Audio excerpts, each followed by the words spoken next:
क्या आपने कभी सोचा है कि बिना लॉ डिग्री के देश की सबसे बड़ी कोर्ट यानी कि सुप्रीम कोर्ट का कोई चीफ जस्टिस बन सकता है? सुनने में इम्पॉसिबल लगता है ना? पर हिस्ट्री में ऐसा एक बार हो चुका है।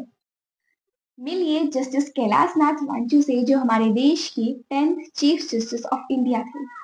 और सबसे हैरान करने वाली बात यह है कि इनके पास लॉ की कोई फॉर्मल डिग्री थी ही नहीं।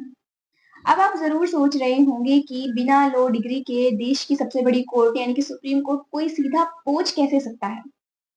दरअसल जस्टिस वांचू ब्रिटिश एरा में आईसीएस यानी कि इंडियन सिविल सर्विस ऑफिसर थे। उनकी पढ़ाई कानपुर, इलाहाबाद और प्रेस्टिजियस ऑक्सफोर्ड यूनिवर्सिटी से हुई थी। उस दौर में रूल्स अलग थे। आईसीएस ऑफिसर्स को उनके प्रैक्टिकल ग्राउंड एक्सपीरियंस और रिगरस एडमिनिस्ट्रेटिव ट्रेनिंग के बेस पर सीधा जुडिशियल पोस्ट पर अपॉइंट किया जाता था।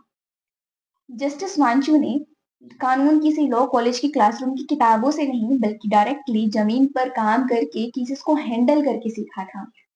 उनके लीगल करियर प्रोग्रेशन भी किसी लॉ स्टूडेंट के लिए इंस्पिरेशन है। उन्होंने 1926 में रायबरेली में एज अ डिस्ट्रिक्ट जज अपना जुडिशियल सफर शुरू किया। आज़ादी के साल यानी कि 1947 में उनकी कानूनी समझ को देखते हुए इलाहाबाद में का हाई कोर्ट का जज बनाया गया। वहां से 1956 में वो राजस्थान हाई कोर्ट की चीफ जस्टिस बने और आखिरकार देश की 10th chief justice of India बने।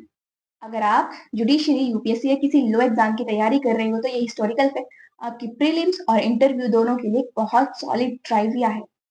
ऐसे ही डीप लीगल फैक्ट्स और कॉन्स्टिट्यूशनल हिस्ट्री को आसान भाषा में समझने के लिए हमारे चैनल लॉ लर्नर्स को अभी सब्सक्राइब करें। मिलते हैं नेक्स्ट वीडियो में, तब तक के लिए राधे राधे।